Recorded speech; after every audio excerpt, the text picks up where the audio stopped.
Could you imagine them getting?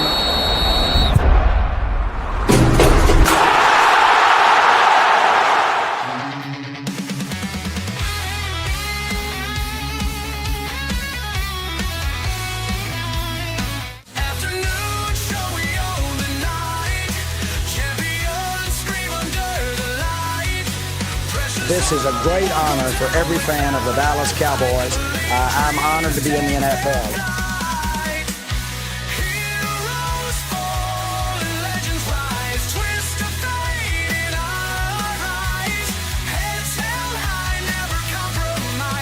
What can I say? Mamba out.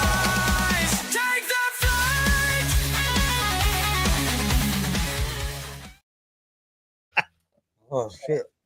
All right, what's up? What's happening, everybody? Welcome to the afternoon show. Presented by ESCN. I'm Chris Gonzalez, joined by Tony Gonzalez, Big Glenn, and Jay McLevin. Hey, how's it going, guys? Oh Lord. I just love every great. time. How about you?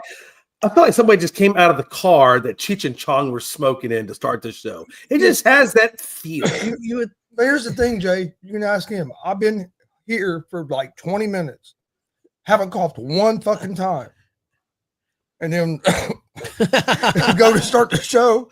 And there we go. Live. You would think I'd punch him in the throat right before we go live. Glenn, let's just between you and I, because we're not there in that room that Tony and Gonzo are in. But you know, and I think the real thing is when they go and they hit the outro music, they slam a quick joint really super quick, or whatever's in that bowl super quick, and then they just get into the show. Do you have that feeling or vibe a little bit? Well, I would if I actually saw smoke on the camera before we went live. Oh, they got filters. They got filters. Filters. Put up I a wouldn't gray filler. put it past me doing that, but the problem is I can't smoke in the house, so that wouldn't happen. Yeah, I'm pretty sure y'all are doing some download. But you know what? We're going to go with it. If that's the story we're going to roll with today, then we're going to roll with it. Tony, what is on the docket for discussion today? Well, let's get started with some basketball. We'll do a little recap of yesterday. Had a couple of games. The first game was OKC beating Denver yesterday. Pretty good game, actually. Denver fell apart there. I don't know if they fell apart. I think Denver's tired. He only played like 6 or 7 players. I watched some of the shows today. Everybody blaming Joker. I don't know how you can blame a guy that I mean, I know he's not playing as good as he has played, but he's still your number one guy, and he's also tired, man. I'm not making excuses for him. I'm just stating facts. They got to play more players or something.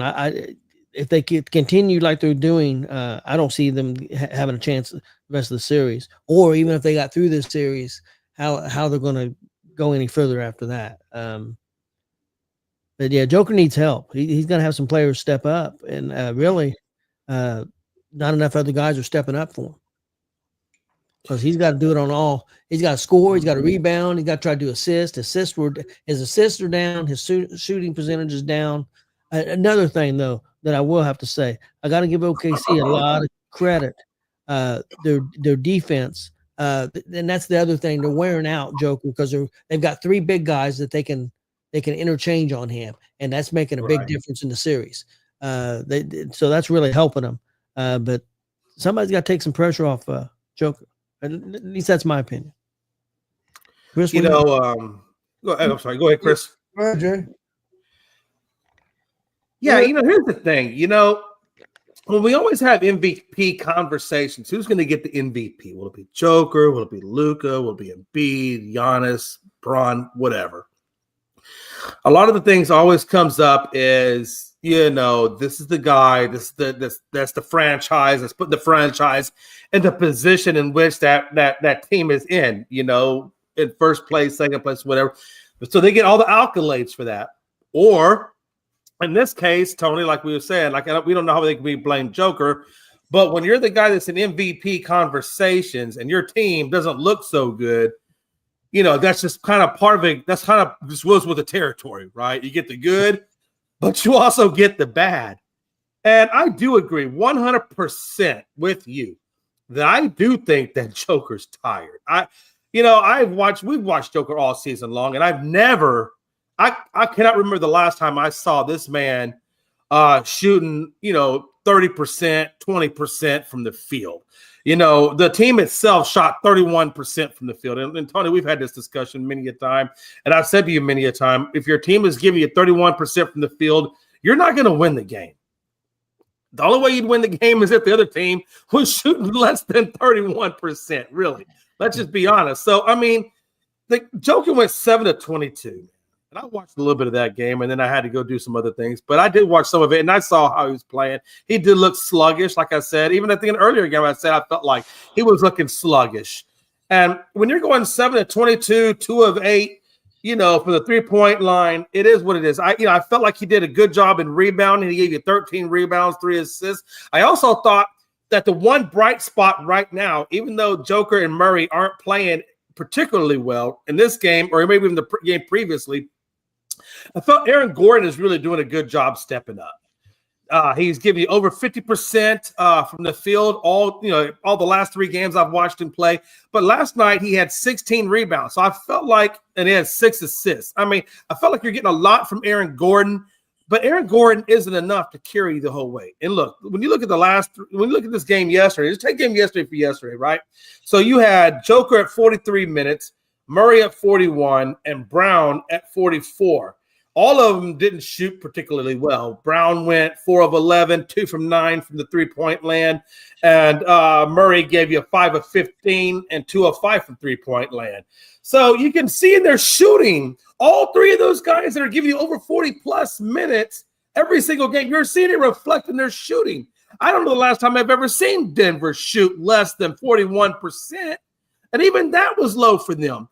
So I do think you're absolutely spot on when you say that this team is tired, because they are tired. Because look at it like this. When you look at their bench, Russell Westbrook gave you the most of 27 minutes. But Russell had a bad night too. Russell kind of went back into Russell mode where he went 2 for 12, 2 for 9 from the field, 3 assists or 3 rebounds and assists. And he gave you 6 points. But when you look between the 3 of those guys that they had play off the bench, the best you got was 3 of 15 from the field, and you got a total of 9. You got a total of 11 points. No, excuse me. You got a total of 9 or 8 points. I apologize. You got a total of 8 points. So you went 3 of 15. You got 8 points. That was what you got from your bench. Everything else came from those starters. And like you said, look at the amount of minutes they're logging consistently night in, night out. And I think you're right, Tony. I'm going to wrap it up with this, and I'll turn it over to Chris. When you're shooting 31% and you're not getting any contribution from the bench, and you got the 3 guys that are playing the most minutes, that are normally your better shooters, all of you giving less than 40% from the field, that just kind of tells you 3 guys at less than 40, that says a lot. And I think you're right. I think it's 100% fatigue. And, hopefully right now the series is at 2 apiece. Hopefully these guys can get some rest. Hopefully they'll have a rebound when they go back to Denver. But right now it's not looking good from an energy standpoint from those guys.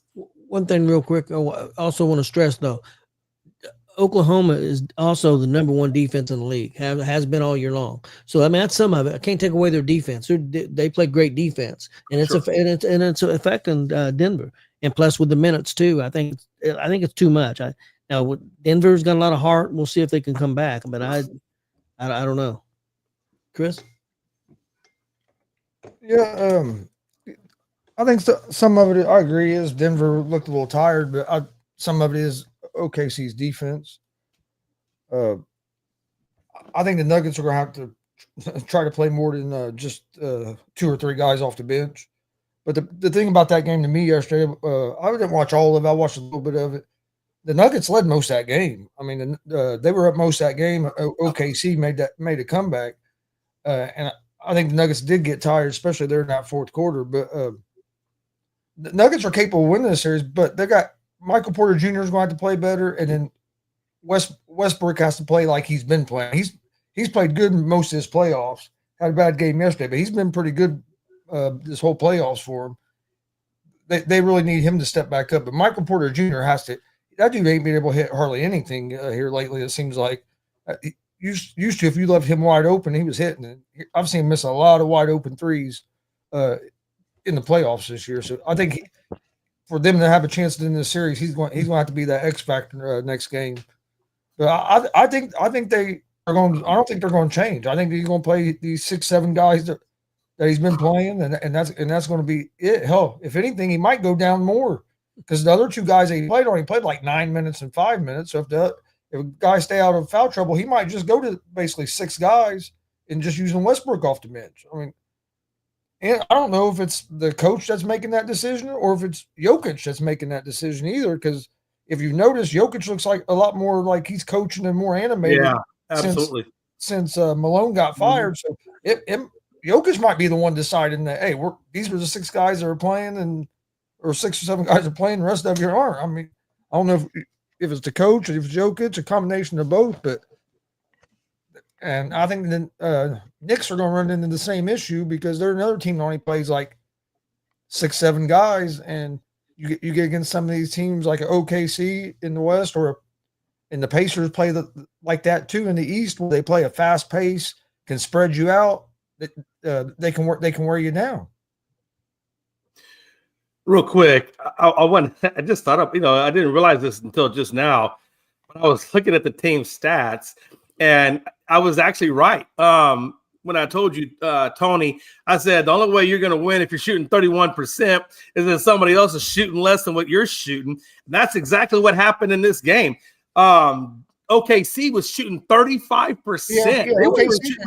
OKC didn't play a good game either. Yeah. And the only reason they won at 35%, which typically, if you shoot that way against any other playoff team, that's a loss. You get Denver coming in at 31%, which is exactly right. So you got 2 teams. Neither one of them can shoot above 36%. It just happened to be the one that shot just even worse than what you were shooting, which I thought was incredible. Yeah, well, the Thunder only had 2 of their starters in double figures. The Thunder didn't have a good game. Didn't have a good game either. Oh, they did. They got more production off their bench. They had 3 guys. Yeah, 3 guys off the bench in double figures, but they only had 2 of their starters that got double figures, and one of those was only 10 points. I mean, Glenn, I got a question for the starters.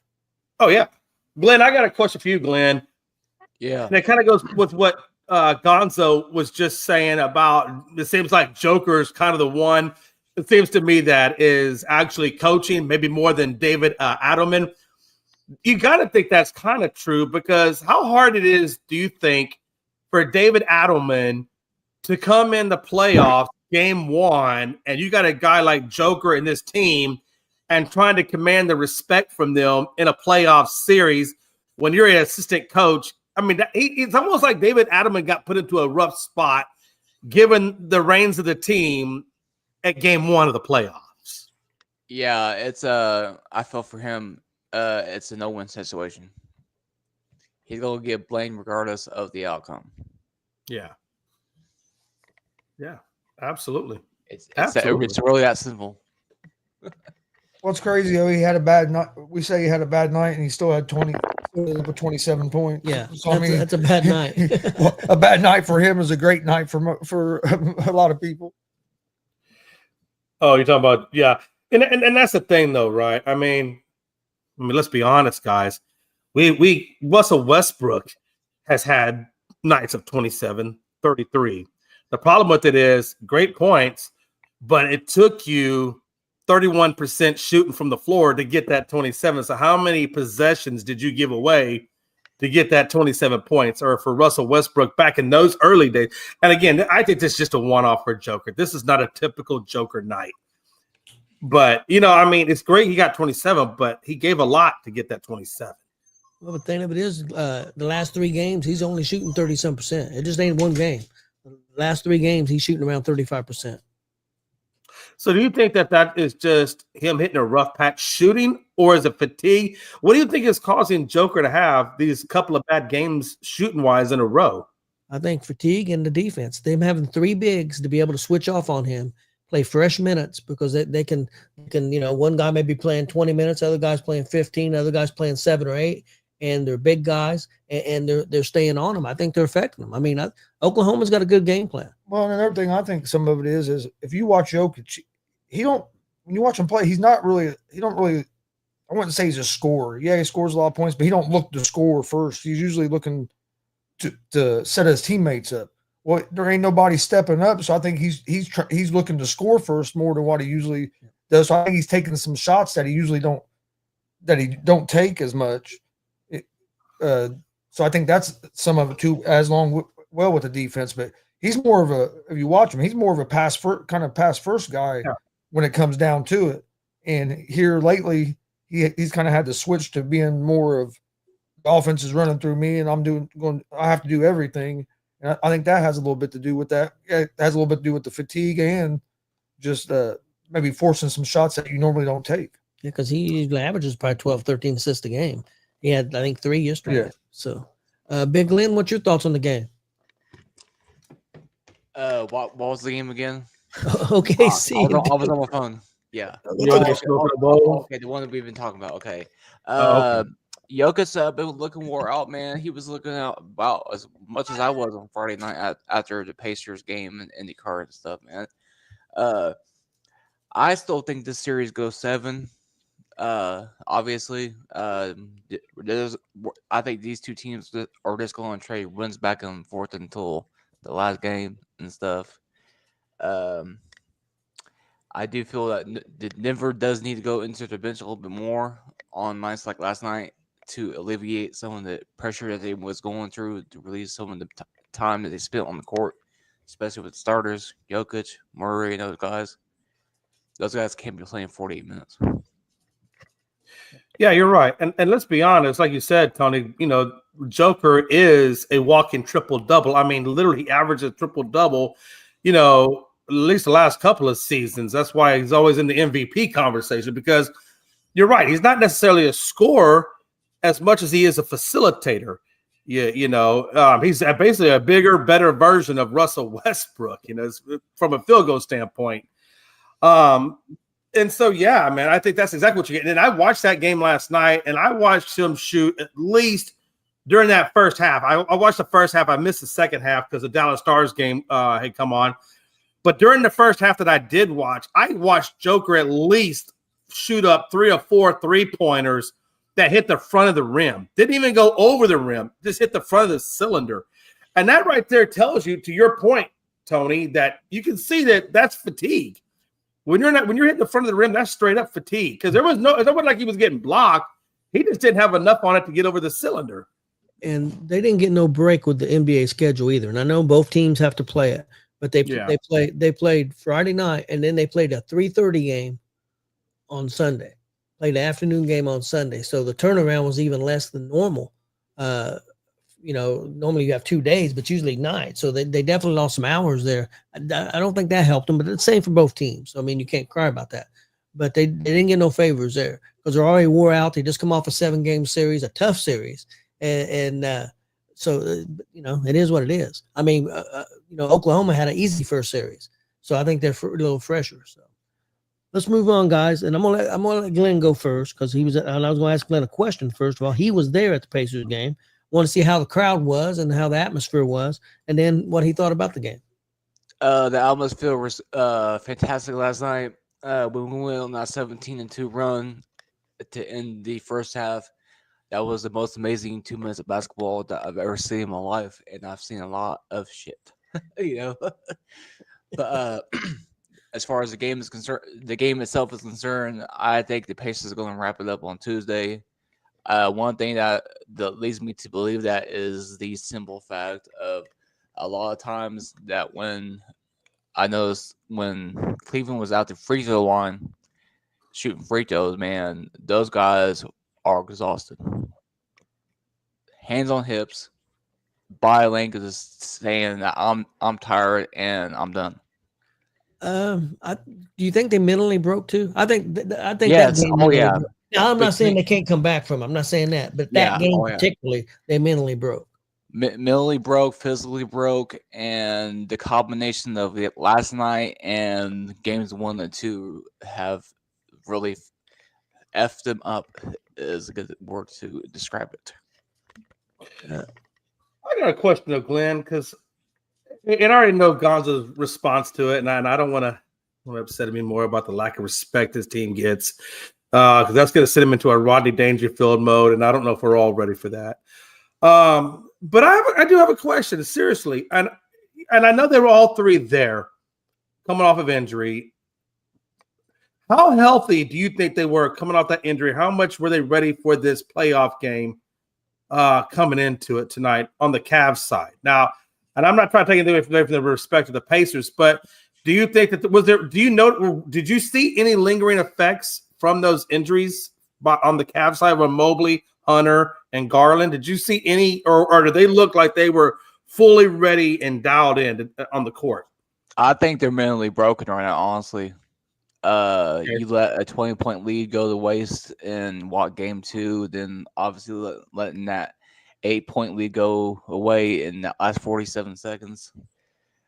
And then you have last night happen. Those guys are broken. Legitly broken. Garland looked pretty good last night, all things considered. I didn't think Garland looked too bad. He had 20-some points, I believe. So he didn't look too bad. And Hunter looked fine too.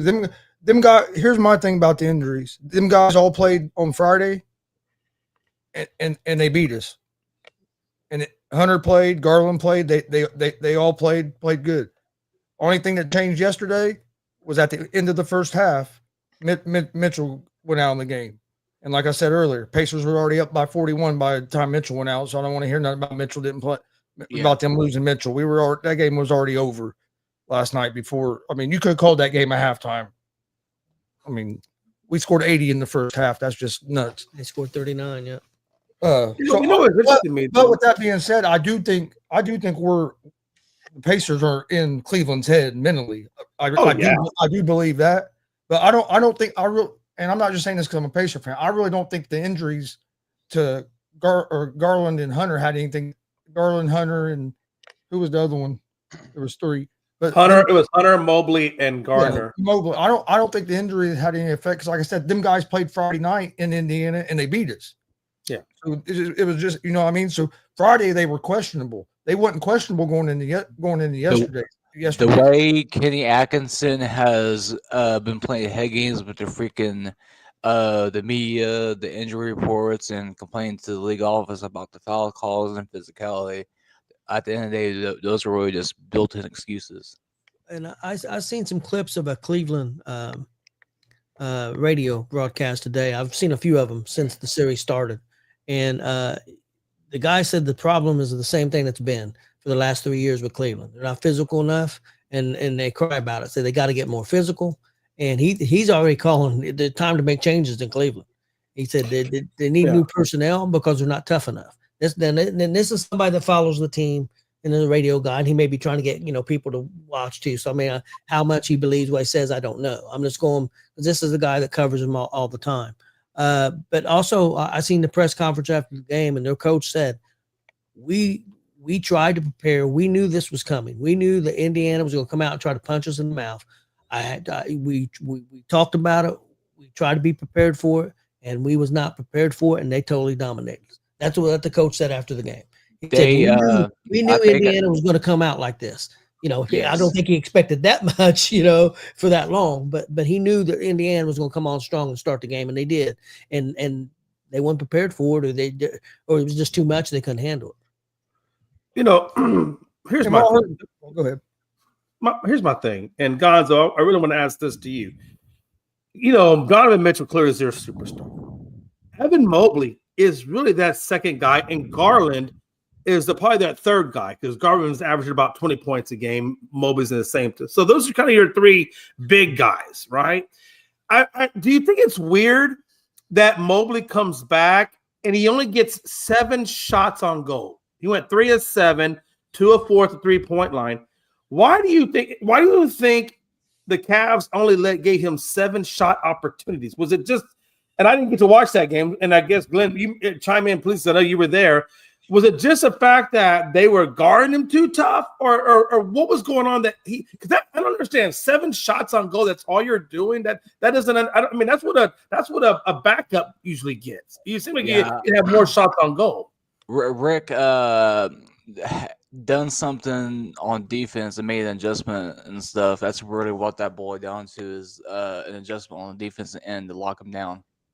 There was Siakam and Turner done a heck of a job defensively last night on him, and then with Garland, some of his trouble. I know he ended up having 21 points, but he only played 27 minutes because he got in foul trouble. Yeah. He had what four fouls in the first half or three? I know at least 3 in the first half. Yeah, Indiana made a lot of adjustments on defense and offense.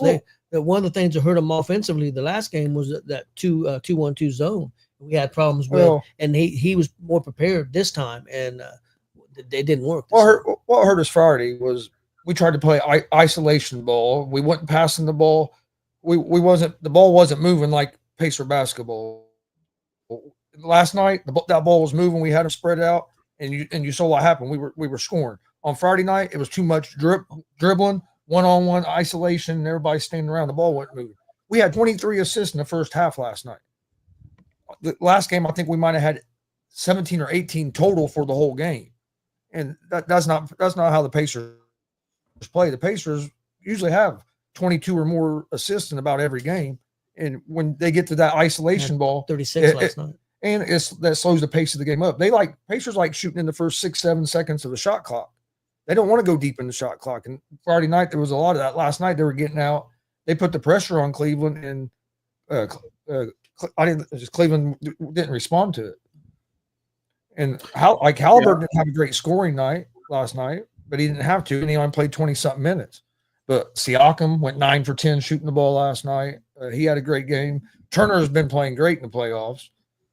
McConnell comes in and gives you a little bit of a boost usually at that guard position. But Andrew Nembhard is underrated. Toppin played great last night. Yeah, Toppin had a big. I'm a big Toppin fan, so I was glad to see him have a big night. What was you guys' thoughts on the ejection and what happened there? They both should have got thrown out. See, I didn't think Mathurin should have got ejected, but if you're going to eject Mathurin, I think you have to eject Hunter for the push. If you're going to eject Mathurin, I didn't feel like I'd have been fine if they just gave him both the tech, but I didn't think Mathurin done enough to get thrown out of the game. But if you're going to throw him out, you have to throw Hunter out for the push. I think the only reason that I'm just happy because I'm telling you, I was yelling at the TV. No, because I saw Miles Turner go that way, and I thought for sure Miles Turner was going to knock Hunter out with the right hand. Oh, same here, man. Malice at the Great Cambridge, and there went our playoff run this year. I thought for sure Turner was going to blast him. I think the only reason Mathurin, I really feel like got ejected is because he closed his fist when he was pushing off and back. He closed his fist. But what I'm saying is, by the rule book, it does call for excessive force, which is an ejection. Doesn't mean that he put excessive force. It's just the fact of the closing of the fist. That's why they called it. It's a technicality. He got kicked out of the technicality. I don't agree with it because it's playoff basketball. Yes, I think you let some things fly. But by the rule book, because he closed his fist, that's why they got him on. That's why it's when he held his arms up and pretty much was essentially saying, "Bring it to." Well, he did do that too. That might have accentuated it. I'm just saying that from what the referee was saying, because he closed his fist, that's why they had to eject him. But you can read into that all you want. The end of the day is, look, here's the thing: you're going to be without Mathurin come next game. I don't think that losing Mathurin that next game. Yeah, because he's getting one game. He's going to play. Oh, is he going to play? I thought okay. So the ejection was just for this game, not next game. Then. Yeah, the ejection was just for last night. Then okay. I'm sorry. I guess I misunderstood that rule. I thought he got ejected one game after this. Okay. See, I was worried when it happened because we were playing really well, and I thought it took so long, minutes, 5, 6, 7 minutes to get this cleared up. I was really worried about affecting us, your rhythm. I was worried about the rhythm. I was really worried. Was not going to let that happen. I actually think it. I think it does the opposite. I think it fired them up because then we finished that second quarter off like Turner hit a 3, Halliburton hit a 3, somebody else hit a 3. And at the end there, it's funny on my video you can hear me say money right when he shoots it, because I knew it was going in. Well, I was like, right now we need to go on a run and get this lead up to about 35 and a half, and this game's over. And they end up doing it. I was just hoping to be up by at least 20 to 25. You know, I didn't want don't let them back in at the end of the half. You played so good in that first half, but to only give up 39 points to the Cavs in the first half. I mean, that's the Pacers' defense last night was on point. Their point of attack defense, and then they rebounded the ball a lot better than they did on Friday. So it was fun to watch. What's crazy to me, is tomorrow night's game. Yep. They have the Cavs as 7.5 point favorites. They have them as minus 295 favorites on the money line. Oh, wow. Wow. That's weird. That is weird. Take the Well, even for the Pacers money line series, the we're still not points. getting respect. Even though we're up 3-1, we're still not getting respect on the series. I think we're on like minus 300 for the series to win the series. Do you think they gave them that favorable odd because of the fact two things? The one is that all the three guys that were injured are going to be playing, and two, that it's going to be home court for Cleveland. And maybe that's why the odds shifted in Cleveland's favor. Well, that's a game 7 for Cleveland. Every game is now. But Well, even, yeah, for sure. even if you go by that, Jay, we won both games in Cleveland, Right. and them three guys have played the last 2 games. Donovan Mitchell's a game time decision as well. So Yeah, and Donovan Yeah. Mitchell's a game time decision. They still have the Cavs as almost 8-point favorites. That's just crazy. I will tell you this. This is just this is my thoughts. I do think that Cleveland is going to, or not Cleveland. I do think that Indiana is going to go to Cleveland, and you guys are going to win game 5, right? You think you're in 5 game right now. So I do think you get them in 5 games. I do expect that. If Donovan wasn't hurt, if they were playing better basketball across the board, that I wouldn't rule them out, because Houston came back 3-1 against Golden State. I don't know if you ever really rule anybody out. I think it's always plausible that they can come back. But I don't think, given, like you said, number one, the way they lost the last game, the fact that Donovan is a game time, the fact that these guys just can't, I don't know. I think there's enough in momentum, I guess that's the word I'm using for them. There's enough momentum in Indiana's favor that I think y'all close out the series. If Mitchell doesn't play, I don't think they have a chance. Oh, In no, game not at 5. all. I mean, I'm not trying to be mean. I'm just, that's my honest thought. Now, if he plays, I think they're going to come out and they're going to try to do what we did to them the last game. They're going to try to punch us in the mouth, and they're going to try to get us to game 6 at home where the pressure is on us, because if we don't win it at home game 6, now we got to go back to Cleveland. And that, you know, we've already won 2 games at Cleveland. I'm not saying we can't win another one. I think we got a good chance at game 5. I want to close it out game 5, get a little extra rest, and I don't want the pressure for game 6. Yeah. I don't see it. It would take. I just don't see him beating us 3 games in a row. Well, It'd be it. It was. It's not impossible. No, it's not impossible. But it's unlikely. I would be really surprised if they beat us 3 in a row. I would be. I think we'll close it out. I think we're going to close it out on tomorrow night in Cleveland. If not, we'll close it out at home in game 6. Which, if we do it in 6, my prediction would be right again. But I think we're going to close it out tomorrow night. I think we're in their heads for one, and I don't think the way Carlisle has this Pacer team right now, I don't think we're going to go into the game I don't think we're going to go into the game feeling relaxed. They're going in there wanting to close it out.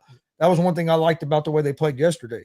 A lot of times a team gets a big lead, then you see them kind of lax off and let the team get back in it. They didn't. No. They kept their damn foot on that pedal on the throat until he ended up bringing the bench in. But even when the bench was in there, they were still playing. We were still playing, picking them up full court defense. We still kept playing aggressive. We didn't start playing the score. We kept playing the game. We didn't start playing the score because we was up 30 or 40 points at half and this game's over. No, they kept playing the game, and I really like that. And I think they'll come out with that same mentality tomorrow night. I think they'll be ready, because they said that after game 3, they said Carlisle went apeshit. Yeah, Miles Turner said he said we got ripped. I guess Carlisle was very upset with the game 3 performance. I've seen how he is with the refs on some egregious calls during some of the games of all the years I watched him coach, whether it be in Dallas or Indiana. and I'm sure he was redder than my favorite hat after that game on Friday. The answer of Miles Turner's 2 questions about the one was about how it felt after the game Friday, and that was he said we got ripped, and then the other question was what adjustments and stuff did you guys make from Friday to the day to put this kind of effort together, and he said we got ripped. I was rolling. I'll tell you guys. Number one, Gonzo has a beautiful hat. Looks like it's a beach type of hat there on his microphone. It looks amazing. And I do think that you guys are going to close out the series. I think you're going to play the winner of New York or Boston. And I think that Gonzo is going to look really good in that hat here in Cancun with me and Frankie, because I think he loses the Eastern Concert Finals. And I've already got you guys' rooms booked. I got one room. Two beds, obviously, unless you want one bed, and it has a view of the ocean. You know what you need to do, Jay? You need to manage that reservation and edit the date from in 2 weeks to after June 22nd. Yeah, well, I didn't reserve your room, Glenn, because I figured, with your luck, you probably already got a suite in the penthouse already booked. I do have one more thing about the Pacers before we move on. Yeah, absolutely. Pacers have the 8th lowest payroll in the NBA. Yep. The 8th lowest payroll. So, and I'm saying this because this speaks to how good of a job the Pacers front office is doing. We have the 8th lowest payroll in the NBA, and we're on the verge of being in the Eastern Conference Finals for the 2nd straight year. So that shows you how good of a job that the front office is doing, or has done, putting this group of guys together and putting this team together to have the. You have the 8th lowest payroll in the NBA, and you're one game away from a gentleman sweep in the 2nd round and being back in the Eastern Conference Finals where you were where you made it to last year. it's amazing. It really is. At the end of the day, the work that they've done. Well, the team's bought into the concept. They're playing completely team ball, and when they do that, they're very hard to beat. I'm not saying they can't be beat, but they're hard to beat when they're playing good team ball. Okay, guys, let's move on. Yeah, I was going to say I was going to reply to Young Money Boys ZNT or Young Money Boys Entertainment. I definitely didn't see that happen when we closed it out on Tuesday. So you say if we play the Knicks in 5 or Celtics in 6? Pretty much. Okay. The way we're going right now, we'll be facing Oklahoma or freaking Denver. Well, I will say one thing. If Boston throws up that many threes and misses them, and we get out on the run on them, Boston's going to be up 40. I'm not saying Boston's going to miss that many threes because they haven't done that every game all year long, of course. Yeah. It will be up 40 points. They're the champs till somebody beats them. They will be up 40 points at halftime. I think if it is Boston, if we win when we play Boston, I think we have a good chance of beating Boston. Who do you think we match up better with, New York or Boston? New York. Okay. Because Boston has more depth than New York. I think New York. True. I think with New York, especially if it's a deep series, goes 6-7 games. If it did go that many, I think we could have a good chance of wearing them out because they don't have depth on their bench and they only play 6-7 guys. We wore them out last year too. Boston has more. Boston's built more. Like we're built. Our teams are built kind of similar with the depth and kind of the way we play. Where with New York, it's more you got to worry about Brunson the most, and just don't let all the other guys get hot on you. And I think we can do that. Yeah, the New York Glenn, last year. Yeah, I think also that when they come to Cancun, that Austin will be with them and they'll be playing frisbee golf because we know they like to play frisbee golf. They're probably playing frisbee golf with Pablo.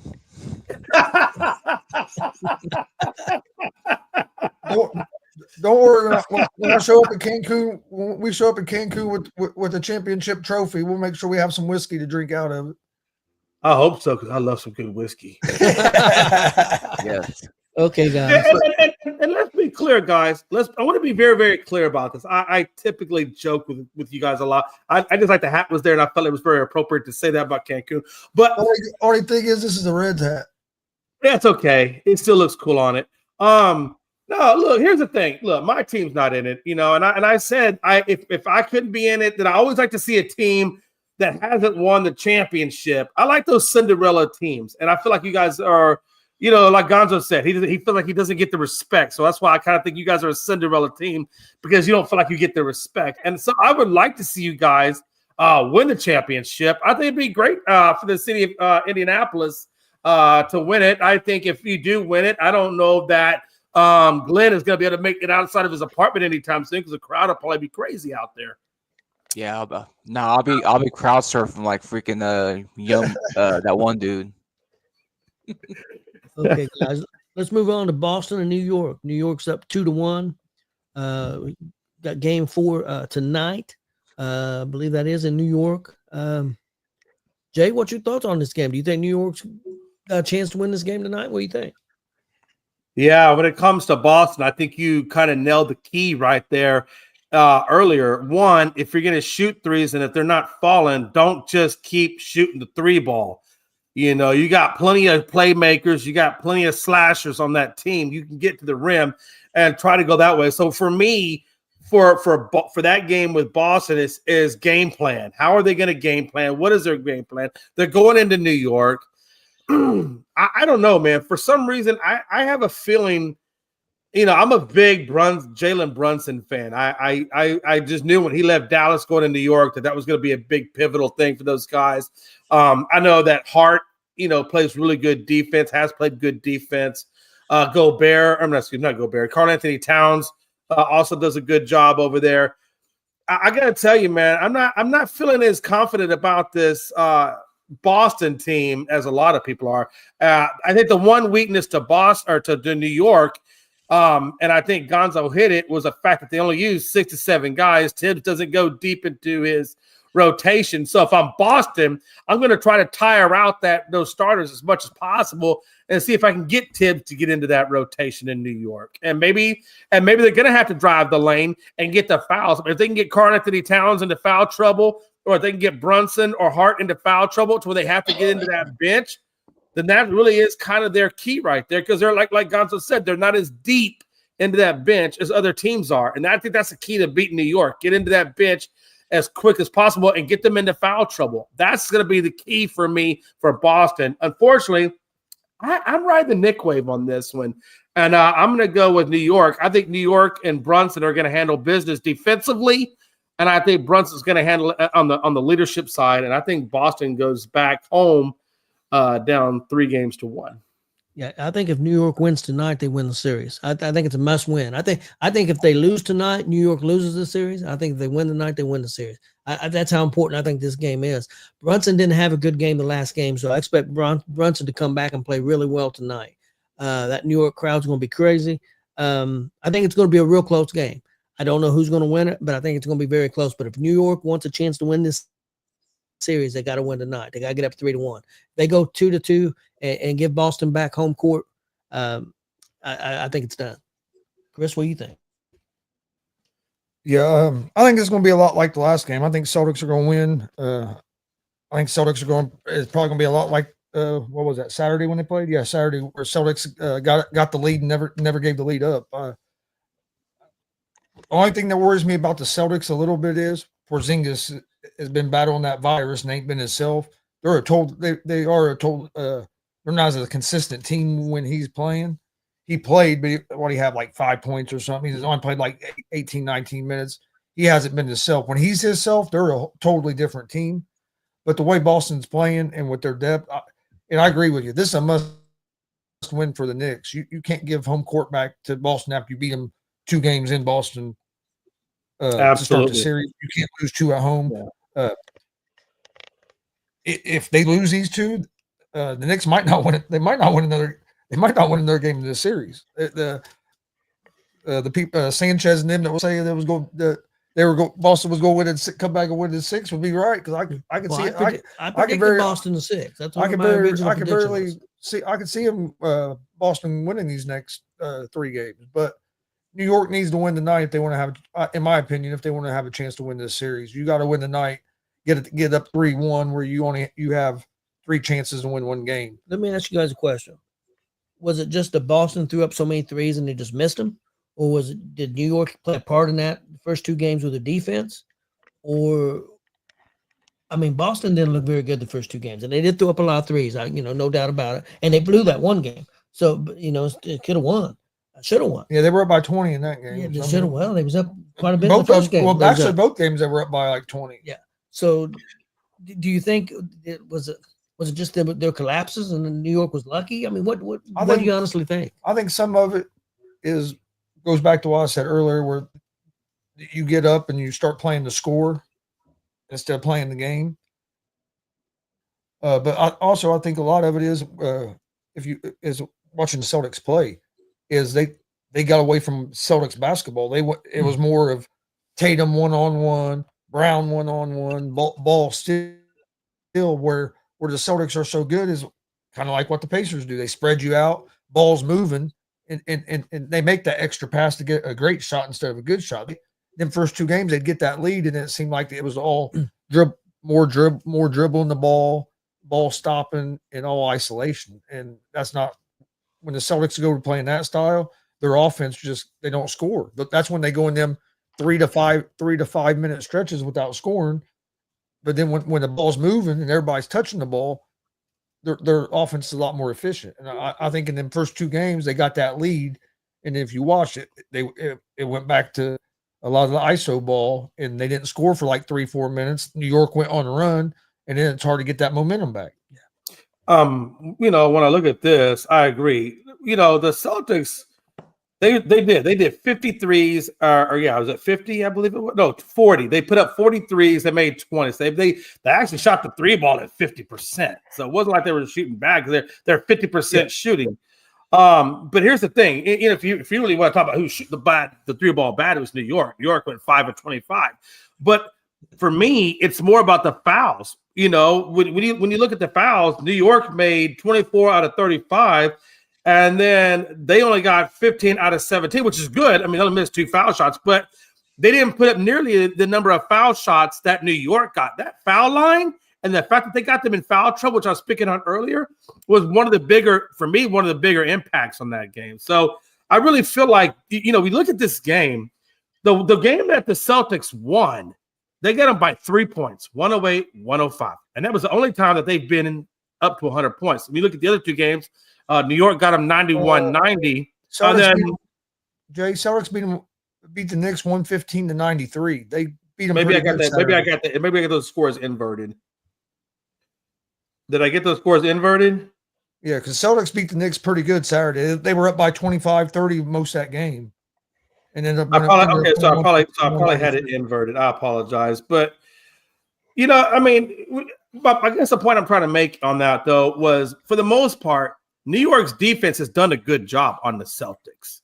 They've done a good job on them, honestly, defensively, and they've done a good job on them, at least in the last game that you saw. They did a good job on them, getting them in foul trouble.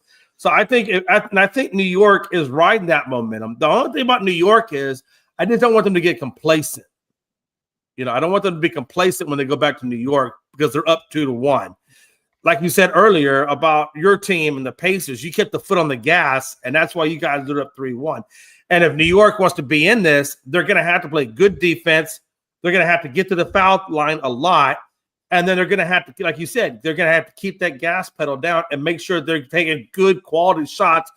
Don't go to the free throw or the 3-point line 25 times when you're only making it 5. Go to the bucket more often. You got the tees and the guys to do it. And like I said, when you go to the bucket more, your chance of getting a 3-point play off of, if you do score the 2-point, is much greater, and it's a better percentage shot. And if you draw the fouls, you get them in foul trouble. Now you're getting into their bench. So that's what I'm hoping New York does. Is it tonight they play, correct? Yep. So that's what I'm hoping they do tonight. That's what I'm looking forward to seeing out of New York. Glenn, what do you think about tonight's game, New York and Boston? It's a must win for New York. If New York does not win this game, they will not win the series. I agree. What, Chris? What do you think? If New York wins tonight, do you think it's over, or do you think Boston could come back and win 3 straight? Yeah, if New York wins tonight, I think this is probably going to be a 7-game series. Really? Yeah. If they go back to Boston, if they win tonight, and they go back to Boston. I think New York wins tonight. They got to win it in 6. They can't go back to Boston. For Yeah, game well, 7. for New York to win the series, they need to win tonight, and then they want to win it in at least 6. But I think it's going. If New York wins tonight, I think Boston will still stretch it to 6. I think Boston's going to win tonight. I honestly, I mean, I could see a scenario where New York don't win another game in this series, because Boston looked awful good Saturday. That's the best they played in it. And if you look at it, Jason Tatum, I mean, yeah, he had a good game, but he ain't had one of his great playoff games. Jaylen Brown ain't had one of his great standout playoff games in this series yet either. So like they played pretty good, but they haven't. Neither one of them's had one of their big dominant games yet. I think you're going to get one of those from one of them tonight, and then they're going to have a lot of momentum going back to Boston if they can win tonight. Okay, guys. The other game tonight is Minnesota at Golden State. Minnesota leads the series 2-1. I'm about 100% sure that Steph's not playing tonight. I don't know what his prognosis is after that. I know From what I hear, it'd be game. The earliest he would be back would be game 6. Really? Okay. Yeah, I think Golden. Wow. Yeah. Not from what I was hearing on the radio today. And I don't know if you want to rush a hamstring issue. If you run a hamstring 2 issues, you can wind up tearing that hamstring and really being out for a hot minute, especially at 37 years of age. You know, for Steph, I think and even if he does come and play in game 6, you got to think he's going to be on a rep count. I don't think he gets full-blown access. I think they're going to monitor him even in game 6. Yeah, I know Shams, actually on McAfee show, Shams reported that from his understanding, from what he's hearing, that they didn't feel like it'd be safe to put Steph out there till at least game 6. It's a must win for Golden I guess State.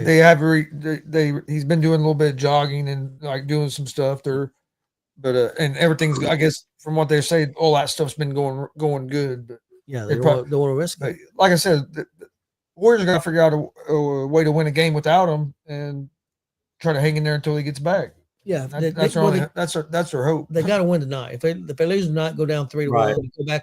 You go back to Minnesota. Minnesota's going to close it out in 5 more likely. And that's the thing, though, real quick. I want to go back with Steph. They're going to have to run him a little bit here and there. And they're going to have to stretch him out real good, because that's the thing with those hamstrings. You don't want to let it get cold either. You want to keep it warm. You just the problem with the hamstring is, and the reason why I don't think he plays until game 6 is the run is not the problem for him. The problem is the cutting, when he has to cut left or cut right, or if he has to go back. You know, that's when you really can tweak that hamstring. And I think that's what they're trying to wait. But they got to keep him warm. They got to keep that hamstring warm. I'd be surprised. I don't think you're not going to see him till 6. I just wonder when he does come back in game 6, how much they monitor him or limit him in game 6. But tonight is absolutely critical. Critical. Yeah. Well, Kuminga played really well for him the last game, but they need more than him. Butler played pretty well. They were right in the game, and then what killed them is Green fouled out of the game.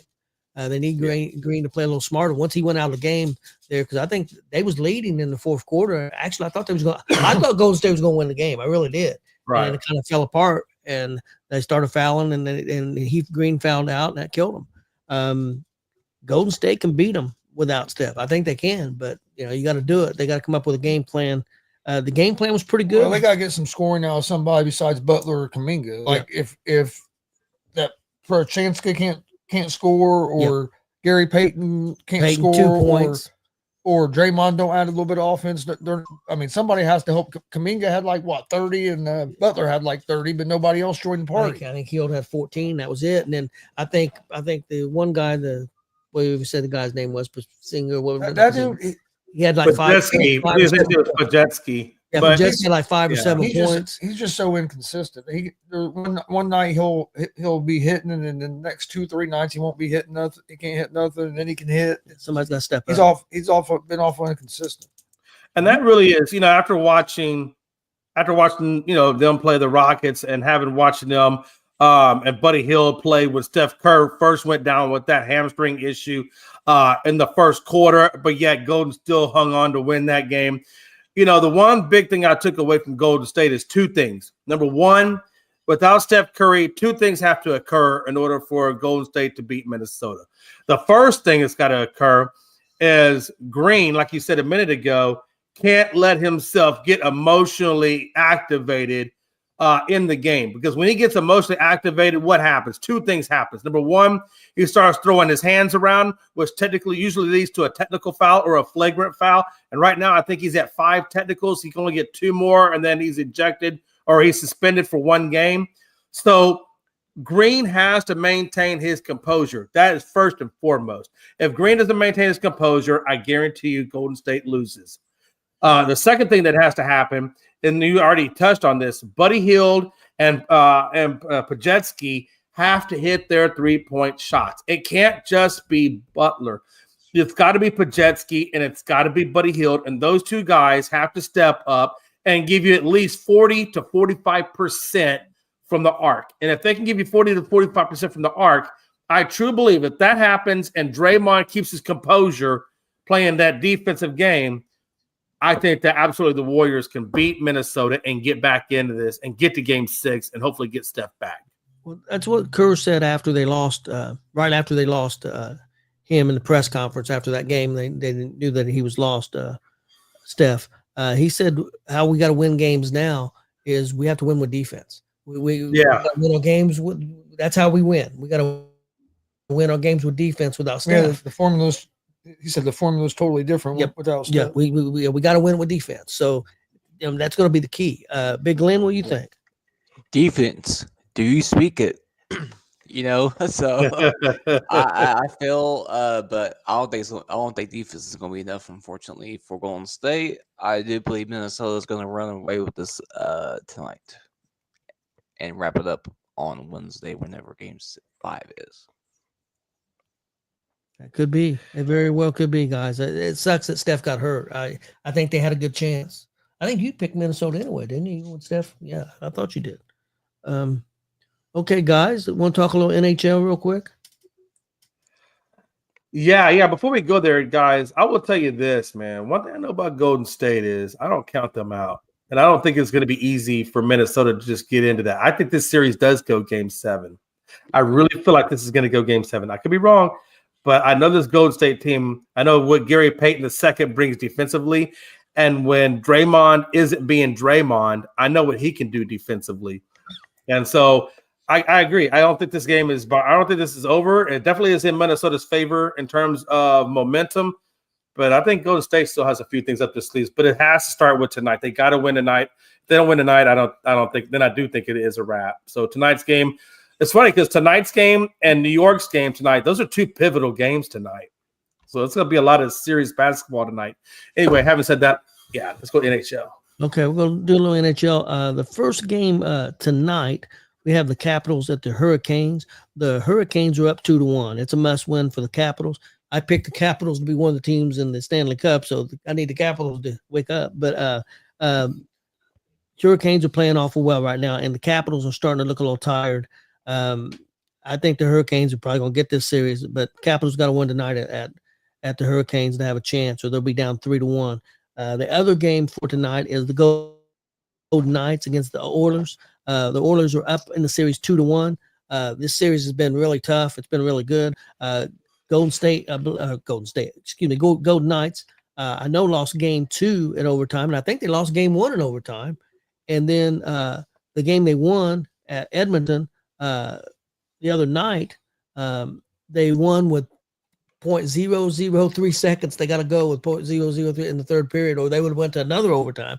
And then they want to go to another overtime against the Oilers. The Oilers win them overtime games. And big game for tonight at the Golden Knights. One of our better players, Stone, I'm hoping he's going to be back tonight. He went out. I'm hoping I think he's a game time decision. They're going to need him to have a chance. The other series, Dallas is up 2-1. They play tomorrow night at Dallas. So it's a must win, I think, for the Jets if they want to have a chance to stay in this series. And then the other game is tied tomorrow night is 2-2 series, the Maple Leafs and the Panthers. And it'll be game 5 at Toronto. So, Jay, do you have any thoughts on the NHL? Yeah, I actually had Florida Panthers. And I know I'm going to sound biased when I said that. I had Florida Panthers, and I felt like whoever won the Colorado Avalanche Dallas series would be there. So I did pick Dallas because they beat the Avalanche, and I said if they beat them, I felt like they could go all the way. And I think how we handled Winnipeg last night, when we took them out 5-2, and that Ranison, he came off his natural hat trick the previous game, and then got a couple of really good shots on goal. One of them actually got in, so he got the goal there. But just how well they were playing. Hintz, I thought, did a good job. Harley, I thought, did a really good job. I thought the shots on goal by the goaltender of Dallas, I forget his last name, but I thought he did a really good job defensively handling them. 5-2, it was amazing watching them handle Winnipeg, and Winnipeg is a very good defensive team. So I really thought that that we did a good job there, and so I do think if we take one more game from Winnipeg, which I fully think we will, then I think we take out. But ultimately, I actually had Dallas Stars and Florida Panthers for the Stanley Cup. But right now, Florida Panthers are tied up that series at 2 apiece with the Lightning, I believe. So that could go either number of ways. But Golden Knights, I want to go back to that game super quick. Last year, correct me if I'm wrong, I think last year we lost to the Golden Knights. Dallas did, and we didn't make it to the Stanley Cup Finals because of the Golden Knights. And I actually had the Golden Knights as my favorite in this series. But I got to tell you guys, what Edmonton is doing right now is really, really good defensive hockey and good scoring hockey. And I think the Golden Knights are going to have their hands full tonight, Tony. And I think you guys have got to win tonight. Otherwise, you're right, I do. I think this series is over if they don't win tonight. And I think Dallas will win their series. And I think we're going to play the winner. Obviously, we'll play the winner of you guys. I would much rather Dallas play Golden Knights than Edmonton. Edmonton is just a really, really super tough team, and I don't know how we'd match up with them. But so yeah, I think Stars will get the win in their series, and it really kind of comes down to your series, Tony. You guys versus Edmonton in terms of how comfortable I feel going into that series for the Stanley Cup. Edmonton's they never you can get them behind. They come back on you. The Kings was up 2-0 in that series against Edmonton, and Edmonton come back on 4 straight. They're a dangerous team. Really playing pretty well. I've been impressed with them. I'm really impressed with the Hurricanes right now, what they're doing with the Capitals, and they play at home tonight, Game 5. So, anybody else got any thoughts on the NHL, guys? I do want to say one more thing real quick, and then anybody, because I forgot the Capitals were playing. I really want the Capitals to win that series just because I like what Ovechkin is doing this year in terms of, playoff hockey, in terms of taking the record away from Gretzky.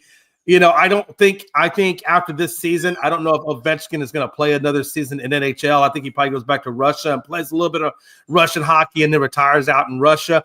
So, it would be nice to see him, I guess, get to the Stanley Cup Finals, just because I think this is his last season and what he's done. I think it'd be a great way to send him off out of the game of hockey.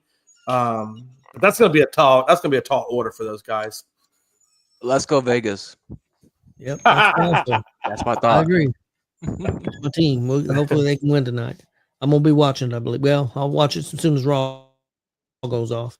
What else did you said something about some NFL and some baseball real quick?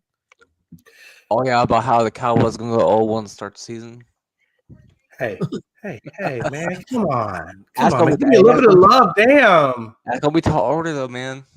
Cowboys. Don't you know this, man? Dak's playing. He's healthy. We going all the way, baby. Got you another wide receiver. Got you another wide receiver. Hell yeah! Come on, Glenn. Listen, we got us an edge rusher in the draft to complement Micah Parsons, and it has been said that he has some characteristic traits of Parsons in him. So we'll see what happens. Do podcast. Honestly, I'm just waiting for the white smoke to come from AT&T Stadium when they elect the new general manager. So you say Parsons got a new podcast partner? You know what I'm saying, Dan? No, but you know what? Here's the thing, man. I really need. Look, and you guys should be rooting for Dallas to beat Philadelphia. That way, we can give Pags a hard time. I need Dallas to win tonight. Hey, yeah, and you should be rooting for Dallas too, man. Mr. Indianapolis in the draft. I ain't rooting for Dallas for nothing. Yeah, you will. Yeah, you will. You know what? Then You know what? Then New England before you went down. I'm gonna voodoo doll. I'm gonna start playing some voodoo on the Pacers tonight. I would. Jay, I would. Did you hear that? I would root for the Patriots before I rooted for the Cowboys. See, I couldn't do that. Wow. Where's all this hate so hardcore against the Cowboys? Where's the hate coming from?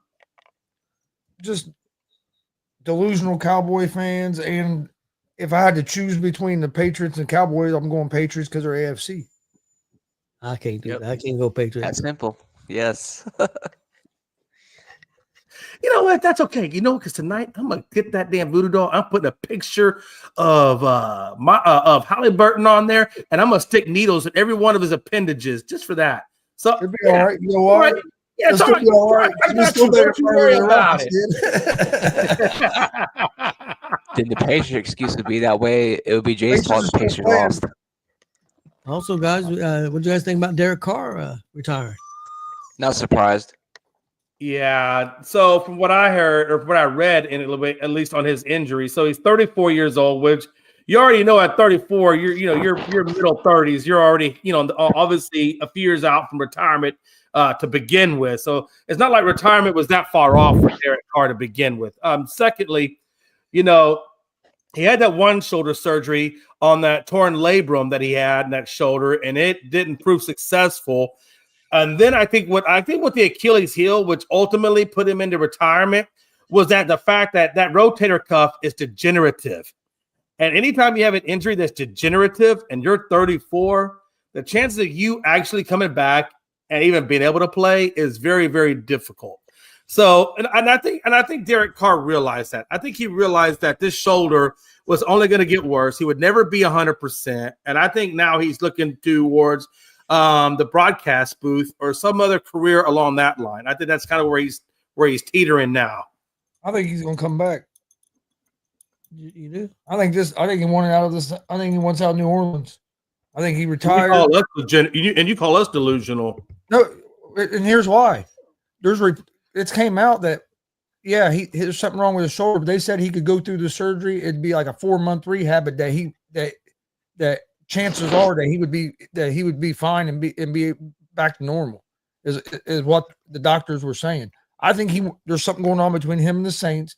He's going to retire. He's going to end up going and getting that surgery done, and then next season or the year after, he'll try to get the Saints to give up his rights to a team, and he'll be on another team. The quarterback will get hurt or something. I think Derek Carr plays again somewhere. I really do. That's right, Indianapolis Joe. Colts. That's right. No, hold on. That's right, Joe. They hate us because we're America's team, not some Midwestern burnout. It's okay. How do you feel about that statement Joe said, Chris? Since Frankie's not here, I'll let you speak for Frankie. What did it say? Oh, here you go. I'll put it back up for you. Honestly, I hope the Colts win one before either one of them. I agree with that. But what I would say the Patriots will win one before. I trust the Patriots. I trust Vrabel as the coach more than I do Schottenheimer in Dallas. Yep. I do like what the Cowboys are doing. And I think that I like what the Patriots. Cowboys done some decent stuff, but I think Drake May is going to be a decent quarterback for the Patriots, and I like Vrabel. So I think the Patriots are going to start being better again. I really do. I think right now. That's going to take I don't know if it's going to be off the cuff. I think they're still a few years away from being competitive. I think Dallas is closer right now. I'm not saying Dallas won a Super. I think Dallas is closer than New England is right now to Super Bowl right now. Now that could change in a couple of years, and of course, we got a guy seen. Here's the thing, though, on that, Tony. Here's the thing. Right now, Bland should be back this season off that injury that he had, and Bland. And I'm not saying that we had the most elite corners in the league, but I do think that Bland made a statement with those 9 interceptions he had before he went on the injured list. So I am curious to see. I'm curious to see where he comes back off of injury, and can he pick up that level of play coming off that injury? So I think Bland is an interesting question mark for me. Obviously, Trey Diggs is an interesting mark for him because he should be coming off injury probably within the next month or so. I think he makes, if he doesn't make the season opener, I think he probably makes it back before the Pro Bowl, or not the Pro Bowl, but the midway point of the season. So those are two corners. Then you got Overshawn, our middle linebacker, coming. But we also, like I said, we brought in an edge rusher. We also brought in an offensive lineman that actually played very well for Alabama.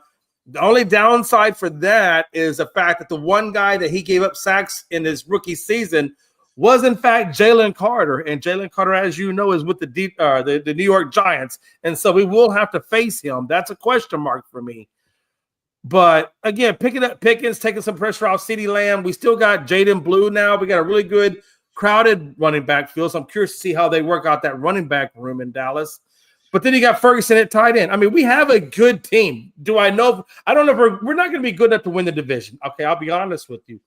But I would think that we're going to be markedly better, obviously markedly better, because as long as Dak stays healthy, we'll be markedly better than we were last year. And obviously we got a pretty good backup quarterback in Milton. So, I mean, we did put some things together. The question mark, honestly, and let's be honest with you guys, the elephant in the room is for Dallas, for me, is how is Brian Schottenheimer going to coach year one of his head coaching job? So that is a question mark. Real quick, guys, all four of us. You can go first, Jay, because it's your team. Dallas make the playoffs this year. You know, because I don't know enough about Brian Schottenheimer at head coaching, his first job, I'm putting 50-50. We won't make it in the divisional. If we make it, it'll be a wild card. And I think it's a 50-50 for me, just because I don't know what I have in Brian Schottenheimer. There's just not enough out there on him. You said make the playoffs? Yep. No. I think they're going to be right there, but I think they're going to be maybe the first team out. I think they're going to be either third or fourth in their division. It's possible. So, like, if they didn't make the playoffs, I agree with Jay. It'd be as a wild card. Yeah, I definitely. I think they're going to be third or fourth in their division, and I think with the other divisions, I don't think their record would be good enough to get the wild card. Big Glenn. I don't know if he's there or not. Okay. Well, guys. Damn. Hey, there's Glenn. Where he is. Winning the division. Yeah. What was the question? Hey, are we going to win the division? No. Well, are we going to make the playoffs? Just in general, when we make will Dallas make the playoffs? Absolutely, yes, we will. There you go. Damn. 2 against 2. Hell with them. Joe says Joe thinks he's going to win Super Bowl. So hell. No, listen. Hey, remember, I've seen a lot of Joe's picks. I've seen a lot of Joe's picks, and I wouldn't take any of them at heart because I remember Cleveland in 4. I remember some other picks he's made. So I'm sure he's got Cleveland in 7 now. I'm sure, you know. No, he said he was. Almost reminds you of that other guy that used to come back. Okay. Hey, Tony, remember that one guy? I think his last name was Gonzalez. That used to comment on the other YouTube channel, and was leaving some crazy takes and stuff. He may not been, and his last name may not have been Gonzalez, but you know who I'm talking about, right? I think maybe. I think he was a Mexican or something like that. Oh, he's talking about. Yeah, you know who I'm talking about. Yeah. Hernandez, yes, that guy. Yeah. Oh. Yeah, because those Mexican names, they sound all wait a minute. Don't ever confuse Hernandez with Gonzalez. Now, come on. Yes. And Gonzalez isn't even with his V. Gonzalez is with his S. We knew some good Hernandez. But not that Hernandez. Not that Hernandez. I can't even think of his first name right now. I want to say it was Chris, but I don't think it was Chris. Oh. What was his first name, Yeah. Joe? Who's? Hernandez, the dude from Chicago that was always in the comments. Yeah. Oh. You probably forgot, Jay. Was it Damien? Yeah, Yes, Damien. Amy. Oh, there you go. Yes. Damn, Jay. Look at you. Boy, I had to dig deep on that one, Yeah. man. You guys asked me some serious questions. Look, let me tell you something. And I don't mean this to be disrespectful, which I always like when people say that, to lead off a conversation. But anybody whose last name ends at LES, put one more N on there and you got less. So they're less than a Gonzalez really is. I'm just saying. I agree with that. I'm sorry, that was rude. I'm so sure I'm slapping myself. But I will say this though, Joe, you did get. Hey, bring that. There you go, Joe. Say it with your chest, baby. Say it with your chest. We took 2 out of 3 against Cincinnati, which means we won the series. How you like them apples? They did. Let's talk and see where both teams are at All-Star break. Yeah, we will. But I wanted to get that one in there because I don't know how many Get it while you chances can. I'm going to get to do that. So whenever I get it, and trust me, if we beat the Yankees, I'd be all over Frankie right now. But Oh, I know you will. Frankie be all over me too. So let's go. Where the hell's Frankie? Am I put him on a milk carton? What the hell's the deal? Yeah, Frankie's on a few milk cartons. Real quick, I did want to end the show on this. I actually want to, Tom Brady, now is a commentator. He does some good commentating, I guess. I'm not a big fan of him, but he's transcended into the world of broadcasting. Now it looks like Jordan is looking at dipping his toes in the broadcasting world to a certain degree. What kind of broadcaster do you think Jordan will be? Good, bad, indifferent? It all depends on what he's going to do. I don't think he's going to be a broadcaster. I don't think they're going to have him calling games or anything like that. And the reason I say that is Jordan ain't going to want to put that kind of time in. Jordan, to me, don't come off like look how he's kind of distanced himself from the NBA since he's been retired. You don't see him a lot out in the public. So to me, he's not going to do one of these jobs where he has to travel all the time and be at games calling games. He's probably going to they're probably going to bring him in for like a studio show or something like that, maybe every once in a while or something. I don't think it's going to be something. You may see him via satellite. I don't think it's going to be like calling games like that. I think it might be like that, like on a pregame show. They might have him on via Zoom or something like that. I just don't see him, his personality and the way he's always been. I don't see him putting that kind of time in to be doing like broadcasting regular games all the time. I so apparently, go ahead. I'm sorry. I don't know what to think because I've seen a few interviews, but I haven't seen enough of them to know. I know he knows basketball. Don't get me wrong about that. Like he said, personality wise, I don't know because I've not seen enough of him. I've never really seen him comment about basketball games and stuff like that. So I don't know what to expect out of him. To be honest. Well, so I guess NBC, that's who he'll be, I guess, partnering with. That's probably a better word, partnering. It says that NBC announced Monday that Hall of Famer Michael Jordan will be a special contributor to its NBA coverage beginning this fall. I don't know what a special contributor is. It sounds to me like what Tony just said is plausible. Maybe he comes in through a Zoom call and gives a few notes and then he's out. I think it's going to be a show, something like this NBA Today on ESPN. There'll probably be a show like that, or a show like a halftime show, because NBC's they're just now getting back into NBA coverage. Yeah, and he'll probably make an appearance on like one of their studio shows or something like that. That's what I think it's going to be. I think he'll be good at that because like the times I have heard him talk, like he's an interesting dude, and it'd be interesting to hear what the greatest of all time, like to get his perspective on things. I'm hoping. I said greatest of all time, so I'm hoping Stevie's still on here because he'll be bad. Look, it's like my wife who teaches. She always says, Jay, in the classroom, them kids never say, "Hey, are those LeBrons you wearing?" No, it's always, "Hey, what kind of Jordans you got?" They never ask, "What LeBron are you wearing?" It's always, "What Jordan you're wearing." That's how you know who's relevant. Okay, let's just be honest. Hey, let me change the subject real quick. Jay, don't want to go into no details or anything, but how is your wife doing? I appreciate you asking. So she went in. They gave her, for insurance purposes, they always have to start at the lowest end and work their way up. So they gave her a heart monitor. So she's wearing a heart monitor for 7 days. And hopefully the idea would be is that she'll have an episode in that 7 days. The heart monitor will pick it up. They'll relay the information to the cardiologist, and then they can specifically narrow it down to what it really is. And they can get a treatment plan from there. They did say that her heart is in good shape. Like she has a good working heart, which is great. That's good news to know. They said mostly it looks like it could be what they call an STV, which is, I guess, the upper portion of the heart. is making it beat faster than at times than what it's supposed to.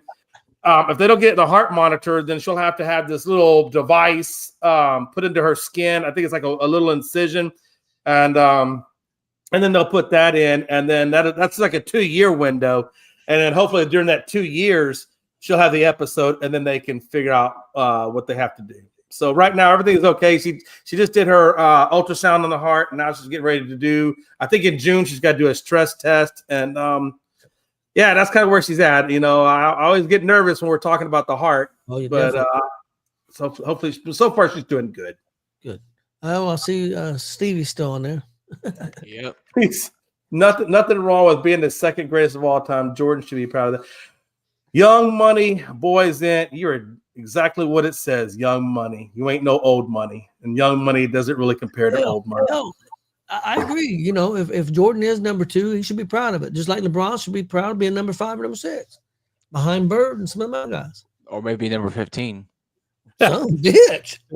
15. Hey, Joe, I appreciate that, Joe. I'll let her know that she's in your prayers, man. I do appreciate that. But you know, sometimes Young Money doesn't know what Young Money doesn't know because it hasn't been around long enough to know. I don't disagree with that. Yeah. Especially when it comes to LeBron. I do that gets Stevie. Yeah, I do. Yeah. You know, and another thing, boy, it really gets my goat when young people don't know basketball. You know, here's the thing. Here's the thing, guys. You got to understand, when Bron got his 6 rings, he didn't have to go for more rings. Whoa. Stop. No, hold on. No, stop. You're saying it wrong. Because you said when Bron got his 6 rings. Bron never got 6 rings. My bad. No, when Jordan got his 6 rings. Oh, thank you. Yeah. Well, I thought you was about to come at me like my wife comes at me at 4 o'clock in the afternoon. And he probably gonna stay there. Oh, Give LeBron first of credit. all, okay, now I definitely know you're Young Money. And it's okay to think that, Young Money. I got you, big dog. Look, here's the thing. The guy got 3 consecutive rings. Then he took off a little sabbatical, played baseball for a little while. Then he got another 3 consecutive rings, all with the same team. Now, you can say Pippen carried, right? That's what you want to say, right? But when Jordan left, where was Pippen? In that time period, if he carried Jordan, where is Pippen? I know you don't understand who Robin is and who Batman is. That's your problem. Maybe it's a color coordination. Maybe you have a problem distinguishing color in the cake. Remember, Robin was yellow and Batman was black. And once you go black, you never go back. So He got them LeBron glasses. The only thing he'll see is LeBron. And here's the thing, guys. Here's the thing. Here's the caveat to all of this. When Jordan left, he left after the second go around of 3 consecutive rings. Could you imagine? Jordan didn't have to leave. What if Jordan would have played 2 or 3 more additional years? How many more rings do you think he could have got? That's the problem. So you don't understand. I'm going to throw a curveball to all of you. Neither But one. it's my own statement. Why you always cut me off? Damn it, don't you know I wasn't done? You do it to me all the time. You do it to me all the time. You deserve to get cut off one time. Okay, touche. But hold on, I'm almost done because this is what I want to end it with, right? Jordan, if we want to talk about people being carried, Jordan never stayed in one place long enough to try to capture extra rings. He got just enough rings at each location with a certain set of players, and then left and went to another location, and then another location, and then another location, and then another location. That's the problem. Jordan never left. He never left. Bron always leaves, and goes to try to get a ring with another magical combination. And watch this, guy. I'm going to be a future teller. Watch this. I'm going to go Nostradamus on you. Don't be surprised if next year you find LeBron on Golden State trying to get that last ring. Is it Nostradamus or Nostradamus? Dumbass. You know what I'm referring to because the dude from ESPN that used to be on Jordan or Levitard. LeBron, neither one are the greatest of all time. They're the most famous basketball players all time. But I can make the case that Larry Bird is a better all-around basketball player than both of them. It's because you're from Indiana and you're very biased. Just basketball, pure basketball skills. Take out the fame and the stardom. Just pure basketball skills. Larry Bird, Kareem Abdul, Abdul-Jabbar, them guys are right on that level. Yep. Jordan and LeBron are the most famous basketball players. I wouldn't say they're their best. They were the best all-around players to ever put that played. I tell you somebody else who was really good that I don't, I know he gets talked about, and a lot of people don't like him because of his personality and some other things. Magic Johnson, man. The 1 year he played center and they won the championship. He played center. But Magic Johnson's up there. I don't. I know. No, trust me. And now we're going old school basketball. And here's the thing: all the guys you just listed, I have a large amount of respect for, especially Bird. I really, Bird was the original three. I mean, he was the original sharpshooter, right? And I don't know how many threes that Bird would made if he was in today's basketball league, like Steph Curry and shooting up threes, at like 50 times in a game. And I'm talking about the team, not just one person. But when you're shooting the three ball that much, I mean, no, seriously, think about it. When you're shooting the three ball that much, where would Bird be? But I got to tell you guys, some of those shots that Steph Curry takes and makes, and it's very LeBron, very Jordan-esque. I mean, how many times have you seen Jordan hit a three ball, or three ball, whatever, and doing fadeaways and falling and doing all this idea? And I see the same thing in Steph's. I mean, you saw it in the Rockets. How many falling down threes or fadeaway threes did you see Steph make that went through the hoop every time? It's ridiculous the way in which he scores a three ball. I agree. Let's get out of here. I got things to do. Damn, I'm sorry. I didn't mean to waste your time. Yeah. Glenn, bat down the hatches. Tony got shit to do. Get us out of here. Let's go, guys. He said, let's go. All right. We'll see you guys tomorrow.